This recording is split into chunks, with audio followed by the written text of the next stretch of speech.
Hello everybody, moonwalker is back and we are back with a bang. कहाँ थे हम इस 5-6 महीने? Not even a single video was uploaded on YouTube. हम तैयार कर रहे थे the best sociology optional course that there can be in the market. तो with that homework, with that content editing, with that hard work, I am bringing to you the best sociology optional course. We are launching the course on 29th of July this month. थोड़े दिन रह गए हैं। Admissions open है, so anybody can join. Course की फ़ी होगी around 40,000, but if you join by tomorrow, it's gonna be 30. Or if you bring a referral aspirant with you, you're gonna get flat 10,000 rupees off. With that, आपको course के best features, why am I calling it the best course, से देखिए over the course of past few months I have talk to many aspirants and हमने जो भी limitations हैं market में, जितने भी सोशियोलॉजी ऑप्शनल के कोर्सेज हैं, उनकी जो भी लिमिटेशंस हैं उनको ध्यान में रखते हुए ये कोर्स बनाया है। वो सारे लिमिटेशंस को एड्रेस किया गया है इस कोर्स में। कोर्स देखते हैं कि इसकी खासियत क्या है। First of all, timely completion of the course. बहुत सारे कोर्सेज हैं मार्केट में जो they cross the limit of 6 months. 6 months का बोल के 6 महीने 7 महीने चल रहा है, 8 महीने चल रहा है। ये course I guarantee this will be completed in less than 6 months. 6 months तो मैक्सिमम लिमिट है, उससे पहले ही 5 या 5.5 महीने में ये कोर्स ख़त्म हो जाएगा।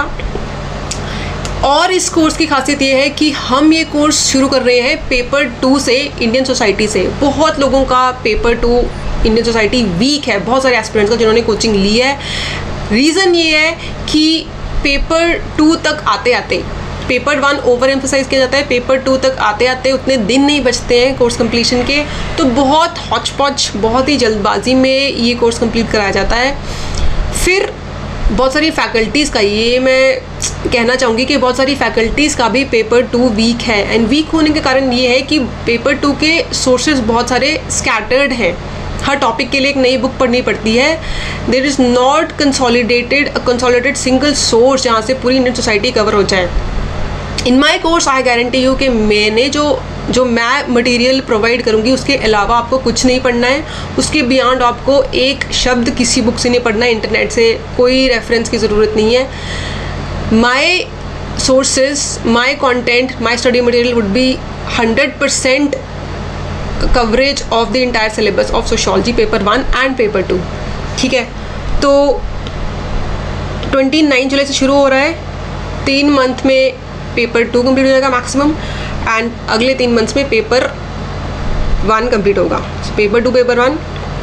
फिर इसकी खासियत है कि each and every topic has been linked to current affairs. हर टॉपिक में आपको बहुत ज़्यादा मसाला दिया जाएगा डालने के लिए, उस टॉपिक से लिंक्ड पहले ही कर दिया जाएगा। अलग से आपको करंट अफेयर्स की बुक नहीं दी जाएगी 100-200 पेजेस की, जो आप बैठ के कनेक्ट करोगे। That waste a lot of your time. And आने वाले दिनों में, नेक्स्ट ईयर आपका अगस्त में मेंस है, तो तब तक का जो करंट अफेयर्स इकट्ठा होगा वो भी आपको इंटीग्रेट करके मेन से पहले प्रोवाइड किया जाएगा up to date. You don't have to link them on your own. ठीक है, तो this is a very unique feature of our course. फिर अगला बैच, खुदा ना खास्ता आपका नेक्स्ट ईयर प्रीलिम्स या मेंस क्लियर ना हो एंड यू वांट टू, इस कोर्स की वैलिडिटी होगी नेक्स्ट ईयर मेंस तक। आपको अपना बैच उसके बियॉन्ड एक्सटेंड करना है 2026 की तैयारी के लिए। Then you can extend the validity of this course by 1 more year by the mains of 2026। ठीक है, फिर ये स्पेशलिटी जो हमारे कोर्स की निकल के आने वाली है, ये है कि right from the first week of your course answer writing is gonna be an integral part of this course. जो हमने सीरीज़ चलाई यूट्यूब पे, जिस पे बहुत अप्रिसिएशन मिली है, जहाँ पे हमने model previous year questions discuss किए, मॉडल आंसर्स डिस्कस किए हैं, that will no longer be available for free on YouTube. Discussion होगी but model answers will not be provided. That will be an integral and exclusive part of ये कोर्स, इस course का। तो यहाँ पे हर मंडे जो भी पिछले वीक में टॉपिक्स कवर हुए हैं उससे related previous year questions discuss किए जाएंगे और उसके मॉडल आंसर्स आपको प्रोवाइड किए जाएंगे। Mind you 70% of your paper comes from previous year questions, ठीक है, और बाकी 30% वो नए क्वेश्चंस लेके आते हैं। फिर इसके बाद ये जो एक स्पेशल एरिया रहेगा, हमारे स्पेशल फीचर रहेगा हमारे कोर्स का, वो है everyday 1-on-1 doubt clearing session, जो कि मैं खुद हर स्टूडेंट के साथ लूँगी। इसीलिए इस कोर्स के नंबर ऑफ़ स्टूडेंट्स की एक अपर लिमिट हमने तय की है, ताकि हम हर एक स्टूडेंट का 1-on-1 डाउट क्लियर कर सकें। Only 50 students will be taken in this course, 50 से ज़्यादा हम नहीं ले रहे हैं। So enrol fast and enjoy each and every feature of this course. Market में आई गारंटी इतने सारे फीचर्स एक सिंगल कोर्स में नहीं मिलेंगे, and that too at such an exciting price. तो ये थी हमारी इस कोर्स से रिलेटेड। आपको कोई भी डाउट है तो you can call on my number. कोई भी डाउट है आप मुझे डायरेक्टली फ़ोन कीजिए, I will be addressing your each and every question, ठीक है। So let this course be the launch pad for your selection next year. With that introduction, let's move on to today's question. आज का question हम ले रहे हैं Karl Marx की paper 1 से उठा रहे हैं। पेपर 1 में थिंकर्स वाले जो यूनिट है वहाँ पे कार्ल मार्क्स की एक थ्योरी है, हिस्टोरिकल मटेरियलिज्म। वेरी डिफ़िकल्ट, लोगों को समझ में नहीं आती है, बच्चे मेरे से फ़ोन करके पूछते हैं क्या था ये। देखो, हिस्टोरिकल मटेरियलिज्म से रिलेटेड मैंने पेपर 2 की एक AR देसाई की मार्क्सिस्ट सोशियोलॉजी की वीडियो डाली थी। उसमें मैंने शुरू के आधे घंटे में डायलेक्टिकल मटेरियलिज्म एक्सप्लेन किया था, तो उसी की एक्सटेंशन है ये। Dialectical materialism was a theory given by marks, and उसको जब वो वर्ल्ड हिस्ट्री पे इम्प्लीमेंट करते हैं, जब इन ह्यूमन एवोल्यूशन पे, ह्यूमन सोसाइटीज़ की एवोल्यूशन पे जो इम्प्लीमेंट करते हैं उस थ्योरी को, उसी को बोला गया है हिस्टोरिकल मटेरियलिज्म। दैट इज़, उन्होंने मटेरियलिज्म को हिस्टोरिकल वे में भी देखा है, हिस्ट्री में भी देखा है, ठीक है। तो अब तक जितने क्वेश्चंस इस टॉपिक में से पूछे गए हैं, 2013 में डायरेक्ट सवाल था, सेलिएंट फीचर्स बता दीजिए हिस्टोरिकल मटेरियलिज्म के, very easy straight forward question. 2017 में थोड़ा डिफिकल्ट क्वेश्चन था। 2023 में लास्ट ईयर ही बहुत स्ट्रेट फॉरवर्ड क्वेश्चन पूछा गया है, what is historical materialism and examine it's relevance in understanding contemporary societies, ठीक है। तो यही क्वेश्चन हम लेते हैं, ठीक है। अब इसका पहले हम स्ट्रक्चर देखते हैं, फिर मैं आपको बताऊंगी, एक्सप्लेन करूंगी कि यहाँ पे क्या आर्ग्यूमेंट चाहिए। फर्स्ट ऑफ ऑल, इंट्रोडक्शन में आप टॉपिक का नाम लिखोगे, टॉपिक की थोड़ी सी एक्सप्लेनेशन किस थिंकर ने दी और किस किताब में दी। इंट्रोडक्शन में ये होगा। बॉडी में आप अलग अलग पार्ट्स क्वेश्चन के एड्रेस करोगे। यहाँ पे है व्हाट इज़ हिस्टोरिकल मटेरियलिज्म, उसकी बता रहे हो तो उसका क्रिटिक भी बताओगे, एंड फिर उसके आप रेलेवेंस बताओगे कंटेम्प्रेरी सोसाइटीज़ में, एंड यहाँ पे आपका आंसर कंप्लीट हो जाएगा। तो this is the structure. Introduction में आप लिखोगे कि भाई historical materialism was the materialist conception of history, materialist conception of history given by Marx in his book का नाम लिख दीजिए, बुक का नाम है A Contribution to the Critique of Political Philosophy। ये जो टॉपिक है पॉलिटिकल फिलॉसफी जो मार्क्स ने डिस्कस करी थी उसमें आता है, तो वो आपका बुक का नाम आ जाएगा, ठीक है। फिर आप थोड़ा सा हिस्टोरिकल मटेरियलिज्म को डिफाइन कर दोगे, जो कि मैंने आपको बताया कि historical materialism was the application of dialectical materialism to world history by Marx, ठीक है। फिर यहाँ पे आप डिटेल में जाओगे, हिस्टोरिकल मटेरियलिज्म को थोड़ा डिटेल में बताओगे कि हाँ भाई marks divided the society so far, marks divided world history so far into 4 stages. उन्होंने बोला था कि अभी तक जितना भी ह्यूमन एवोल्यूशन हुआ है that can be categorised into 4 stages. First is primitive communism, उसके बाद स्लेवरी आई, उसके बाद फ्यूडलिज्म आया, सामंतवाद, एंड उसके बाद कैपिटलिज्म आया जिसमें हम करंटली जी रहे हैं, पूंजीवाद, ठीक है। तो ये 4 स्टेजेस उसने बताई, और उसने ये भी बताया कि इसके बाद भी 2 फ्यूचर में स्टेजेस आएंगी। डिटेल में हम देखते हैं, 2 फ्यूचर स्टेजेस भी आएंगी। उन्होंने कहा कि कैपिटलिज्म के बाद जो एक स्टेज आएगी that will be dictatorship of proletariats. Proletariats की डिक्टेटरशिप आएगी, but it will be a transitory stage, ये एक टेम्परेरी स्टेज होगी। इसके बाद जो अल्टीमेट स्टेज आएगी वो आएगी कम्युनिज्म की, एंड कम्युनिज्म के बाद कोई और स्टेज नहीं आएगी, that will be the ultimate stage जहाँ पे सब लोग खुश रहेंगे। इसके बाद कोई और स्टेज नहीं आएगी। तो उन्होंने बोला कि भाई इलेबोरेट प्रिमिटिव कम्युनिज्म में ये बोलते हैं कि जैसे ट्राइब्स आज के रहते हैं, जंगलों में जो ट्राइब्स रहती हैं, that is a perfect example to see how primitive communism was, के the land, the natural resources are communally owned. जल, जंगल, ज़मीन सब कुछ कम्युनली ओन्ड है, किसी की प्राइवेट प्रॉपर्टी नहीं है किसी एक बंदे की। So there is no concept of private property. Marx कहते हैं कि जब प्राइवेट प्रॉपर्टी का कॉन्सेप्ट नहीं होगा तो कोई हैव या कोई हैव नॉट नहीं होगा। मतलब देखिए आगे मैं बताऊंगी। तो ये कहते हैं कि जब प्राइवेट प्रॉपर्टी का कॉन्सेप्ट नहीं होगा तो हैव्स और हैव नॉट्स, मतलब क्लास डिफ्रेंसिएशन नहीं होगी कि भाई हाँ किसी के पास प्राइवेट प्रॉपर्टी है उनको हमने हैव्स बोल दिया, और जिनके पास नहीं है उनको हमने हैव नॉट्स बोल दिया, ठीक है। तो ऐसी कोई क्लास डिफ्रेंसिएशन होगी तो it will be a classless society, because यहाँ पे प्राइवेट प्रॉपर्टी नहीं है, ठीक है। और क्योंकि क्लासलेस होगी तो it will be an exploitation less society, कोई एक्सप्लॉयटेशन नहीं होगी। So it will be a private property less, class less and exploitation less society. यहाँ पे सब खुशी से रह रहे हैं, कोई इंसान दूसरे इंसान की एक्सप्लॉयटेशन नहीं कर रहा है। बट वो कहते हैं कि जैसे जैसे टेक्नोलॉजी एडवांस होती है, primitive communism pre historic era से, स्टोन एज से जब हम मेटल एज में घुसते हैं, ब्रॉन्ज एज में घुसते हैं, तो स्लेवरी का कॉन्सेप्ट आता है, ठीक है।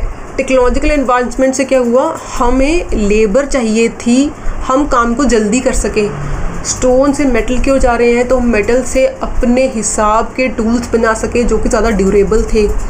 टूल्स, वेपन्स, ये सब जब बनने लग गए तो हमें चाहिए थी लार्ज अमाउंट में लेबर जो कि काम फटाफट कर सके, काम की स्पीड बढ़ सके, लेबर चाहिए थी हमें, ठीक है। तो लेबर को लेके आने के लिए स्लेव्स का कॉन्सेप्ट आता है कि हमें बहुत सारे नौकर चाहिए, स्लेव चाहिए, गुलाम चाहिए जो सिर्फ मेरे अंडर हों। मैं उनको मार भी सकता हूँ, मैं ही उनको खाना खिलाऊँगा। They can not have children, वो सिर्फ मेरे ही हैं। I am their master, they are my slaves. तो मैं उनसे काम करवाता हूँ क्योंकि मेरे पास बहुत सारे टूल्स है, टेक्नोलॉजी है, वेपन्स हैं लेटेस्ट, तो मुझे काम लेबर चाहिए एंड इनसे मैं लेबर का काम लेता हूँ, ठीक है। तो स्लेवरी का कॉन्सेप्ट आया। अब जैसे ही स्लेवरी की स्टेज आती है, the society gets divided into 2 classes, haves जिनके पास टेक्नोलॉजी है, जिनके पास टेक है तो प्रॉपर्टी है, ठीक है। They will become rich, they will own property. And फिर हैव नॉट्स जिनके पास they just have their labour to offer, तो ये अपनी लेबर ऑफर कर रहे हैं हैव नॉट्स को, and have nots are providing them the minimum livelihood to survive. गुलामों को सिर्फ गुलाम वेल्थ इकट्ठी नहीं कर सकते, सेव नहीं कर सकते, इसलिए उनको शादी और बच्चे करने का अधिकार नहीं था, क्योंकि फिर हमें उनको ज़्यादा कॉम्पनसेशन देनी पड़ेगी, ज़्यादा सैलरी देनी पड़ेगी। तो सिर्फ इनके सर्वाइवल के सिर्फ उनको खाना पीना और सोने की जगह देते थे, और बाकी जो प्रॉफिट निकल के आ रहा है वो हैव्स लेके जा रहे हैं। Those who have prosperous families, extended families, बड़ी बड़ी फैमिलीज हैं, पॉलीगैमी है। फिर तो यहाँ से मार्क्स कहते हैं कि from this stage of human evolution exploitation शुरू होती है, because the society gets divided into 2 classes, the haves and have nots, where have nots are exploiting where the haves are exploiting have nots, and this trend continues in the next societies also. slaves के बाद feudalism आएंगे, feudalism आएगा। feudalism में क्या होगा, again technological advancement हुई and have knots यानी कि स्लेव्स एक रेवोल्यूशन लेके आते हैं। जब वो इतने एक्सप्लॉइट हो जाते हैं तो वो रेवोल्यूशन लेके तख्ता पलट करते हैं और टेक्नोलॉजिकल एडवांसमेंट भी होती है, तो फ्यूडलिज्म आता है, सामंतवाद आता है। यहाँ पे अगेन अब रेवोल्यूशन तो आया बट सोसाइटी क्लासलेस नहीं हुई। अगेन फिर से society gets divided because of technological advancement. The society gets divided into masters, lords and serfs. Lords किसके? लैंड के lords, land lords, and serf जो उनकी ज़मीन पे अपने मालिक के लिए काम करते थे। These are the haves, these are the have nots. Again यही हो रहा है कि the haves are exploiting the have nots. Serfs को अपने मालिक के अलावा किसी और की ज़मीन पे काम करने का अधिकार नहीं है। Though this was an improvement from slavery, क्योंकि serfs can at least save some, they can get married, they can have children and they can save some for their own। सिर्फ खाने के लिए ये नहीं है कि सिर्फ सब्सिस्टेंस के लिए दे रहे हो, कुछ एग्रीकल्चर का जो प्रोड्यूस है वो अपने लिए भी रख सकते हैं। मेजॉरिटी उनको लॉर्ड्स को देना पड़ता है। बट फिर अगेन एक लिमिट आती है एक्सप्लॉयटेशन की, तो सर्व्स का रेवोल्यूशन आता है एंड अगेन टेक्नोलॉजिकल एडवांसमेंट होती है, इंडस्ट्रियल रेवोल्यूशन आता है, नई नई मिल्स, पावर मिल्स बन के आती हैं, फैक्ट्रीज का कॉन्सेप्ट आता है, मशीन्स का कॉन्सेप्ट आता है, and we witness the era of capitalism. Capitalism में अगेन टेक्नोलॉजी का एक्सेस जिसको है वो बन जाते हैं हैव्स यानी कि बुर्जुआज, एंड जिनके पास नहीं है दे आर प्रोलेटेरियट्स। सो दिस बुर्जुआज कौन है? आज की तारीख में हम कैपिटलिज्म में जी रहे हैं। Bourgeoisie are the business owning class, the Zuckerberg, the Elon Musk, the Ambanis, the Adanis of the world. These are the bourgeoisie class and the working class is the employees जो कि उनके लिए काम कर रहे हैं उनकी कंपनीज में ऑन सैलरी बेसिस पे। ठीक है, तो ये हैं haves who are giving the proletariats, the working class, the minimum wages that they can give, and profit has been appropriated by haves। ठीक है, तो अब ये आपने 4 स्टेजेस बता दी। इसके बाद आप बोलोगे कि हाँ मार्क्स ने जो 2 फ्यूचर में आने वाली स्टेजेस हैं उसकी भी आप बात कर लोगे, डिक्टेटरशिप ऑफ प्रोलेटेरियट्स। तो ये बोलेंगे कि भाई capitalism is the epitome of exploitation, इसके बियॉन्ड एक्सप्लॉयटेशन नहीं हो सकती बहुत। तो अब जब यहाँ पे प्रोलेटेरियट्स का रेवोल्यूशन आएगा, जब वो तंग आके सरकार, वो तंग आके सोसाइटी का जो तख्ता पलट करने की कोशिश करेंगे, बुर्जुआस को टॉपल करने की कोशिश करेंगे, क्लास स्ट्रगल होगी, क्लैशेस होंगे इनके बीच में, तो प्रोलेटेरियट्स की डिक्टेटरशिप आएगी। They will be controlling the state, state को कंट्रोल करेंगे, उनकी डिक्टेटरशिप आती है। बट ये कह रहे हैं कि this is the first time in the history of human society that a majority would be ruling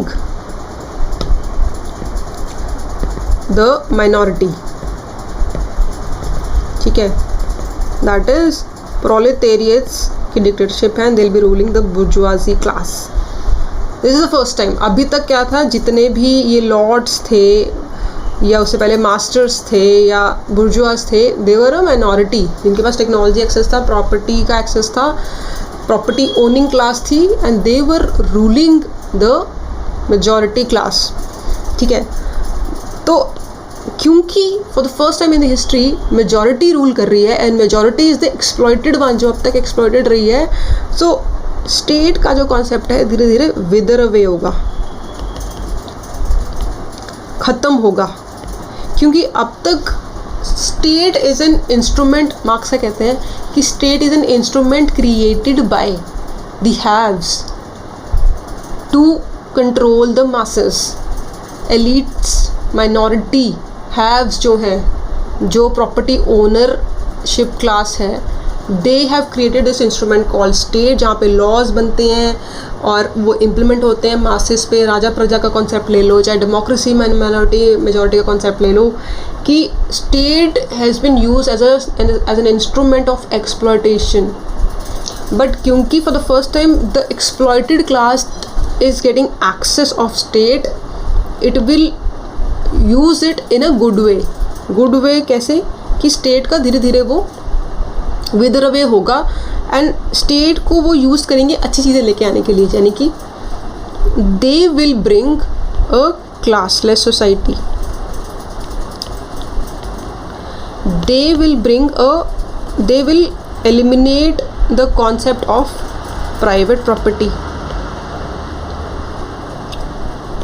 ठीक है, मार्केट का कोई कॉन्सेप्ट नहीं होगा, मार्केट लेस सोसाइटी. लेबर का कोई प्राइस नहीं होगा. You can not sell, labour is not commodified. Labour की कोई, आप अपनी लेबर मार्केट में जाके सेल नहीं कर सकते. तो कुछ कुछ चीज़ें प्रोलेटेरियट्स लेके आएंगे स्टेट का यूज़ करते हुए, और जब ये चीज़ें आ जाएंगी वो स्टेट को ख़त्म कर देंगे. State will wither away, abolished. And that is how, जब ये ट्रेड्स आपकी सोसाइटी में आएंगे, then this will bring the era of communism, which will be a truly classless society. It will be a private property less society. And property नहीं है, class नहीं है, तो exploitation less society. कोई exploitation भी नहीं होगी. And this was a utopia created by Marx. एक टाइम आएगा in the future जहाँ पे ऊंच नीच भेदभाव, एक इंसान दूसरे इंसान की एक्सप्लॉयटेशन नहीं करेगा and everybody will be at the same level. हर इंसान खुश होगा. Utopia was an imaginary island, जो कि थॉमस मोर की एक किताब उन्होंने यूटोपिया के नाम से ही उन्होंने बात करी थी कि एक इमेजिनरी, एक फिक्शनल आइलैंड होगा. आइलैंड इमेजिन किया था उन्होंने कि जहाँ पे एवरीबडी वुड बी हैप्पी. तो this was a utopia, this type of society was a utopia of marks, कि बहुत ही खुशहाल, जहाँ पे एक इंसान दूसरे इंसान की एक्सप्लॉयटेशन नहीं कर रहा है, ऐसी सोसाइटी आएगी. तो ये आप लिख देंगे. ठीक है, coming back to the topic, कि भाई this was the historical materialism, the application of dialectical materialism in on world history. And फिर आप इसका थोड़ा क्रिटिक लिखोगे. क्रिटिक में आप लिखोगे कि हाँ भाई मार्क्स ने बहुत बढ़िया स्टोरी, बहुत बढ़िया कॉन्सेप्ट दिए, बहुत बढ़िया एनालिसिस किया, हिस्टोरिकल मटीरियलिज्म लेके आए, बट इसके कुछ लिमिटेशंस भी हैं. कार्ल पॉपर उनको बोल देते हैं कि भाई ये हर चीज़ को इकोनॉमिक एंगल से ही देखते हैं, इनको लगता है कि उसके अलावा कुछ और एग्जिस्ट ही नहीं करता है. इनको उन्होंने बोला कि इकोनॉमिक रिडक्शनिस्ट, कि भाई हर चीज़ को मटेरियल लेवल पे रिड्यूस कर देते हैं, हर चीज़ को इकोनॉमिक लेवल पे रिड्यूस कर देते हैं, कि भाई प्रॉपर्टी लेस, वेल्थ, पैसे, मनी पे रिड्यूस कर देते हैं, विच इज़ ट्रू, बट इन्होंने इसको एक नेगेटिव सेंस में बोला है. फिर रैल्फ डारेंडॉफ बोलेंगे कि हाँ भाई he talks about exploitation, conflict, class antagonism, revolution. इनको लगता है कि सब लोग दुखी हैं, तो कहते हैं कि नहीं भाई, सोसाइटी में कंसेंसस एंड इंटीग्रेशन भी एग्जिस्ट करता है, which is the big part of society. इनको मार्क्स ने जानबूझ के इग्नोर किया है and he always talks about conflict. ठीक है, तो looking at the length of the answer, 2 critic बहुत हैं, बट मॉडल आंसर्स में आपको मिनिमम 5 आपको क्रिटिक प्रोवाइड किए जाएंगे. तो यू कैन, जो भी आपको याद है उसमें से कोई 2 लिख देना. ठीक है, एंड इसके बाद आप जाओगे third part of your body. यहाँ पे आपको examine the relevance of this theory in contemporary societies. तो आप लिखो कि हाँ भाई, despite the criticism, the theory of historical materialism given by Marx is very much relevant in understanding today's contemporary societies, be it farmers movement. farmers movement क्या था कि भाई प्राइवेटाइजेशन ऑफ मंडीज, अडानी की मंडीज चलेंगी. अल्टीमेटली ये था एम कि भाई laws the bourgeoisie are using the instrument of state to bring such laws which will lead to the exploitation of the masses. ठीक है, तो यहाँ पे आप ये लिखोगे फार्मर मूवमेंट। नक्सलाइट मूवमेंट तो वेरी डायरेक्ट एग्जाम्पल, क्योंकि वो मार्क्स को फॉलो करते हैं। ठीक है, नक्सलाइट मूवमेंट लिखिए। फिर वर्ल्ड लेवल पे एग्जांपल्स दीजिए। ऑक्यूपाई वॉल स्ट्रीट की बात कर सकते हैं आप। We are the 99% being exploited by the 1% who accumulate all the wealth of the world, है ना। एंड अरब स्प्रिंग की आप बात कर सकते हैं। तो ये 3-4 एग्जाम्पल्स दीजिए, कुछ इंडिया के कुछ बाहर के, and your answer gets complete. आपका ये पूरा आंसर कंप्लीट होता है with contemporary examples and proper explanation of historical materialism and its salient features. ठीक है, तो ये आपका यहाँ आंसर फुल्ली कंप्लीट है। 20 मार्कर था ये, तो 250 से 280 वर्ड्स में आपका ये आंसर कंप्लीट होना चाहिए। With this we conclude today session. कल मिलते हैं किसी और क्वेश्चन के साथ। The series will continue, but model answers आपको इसमें सीरीज में नहीं प्रोवाइड किए जाएंगे। That will be an exclusive part of the sociology optional course. ठीक है, थैंक यू।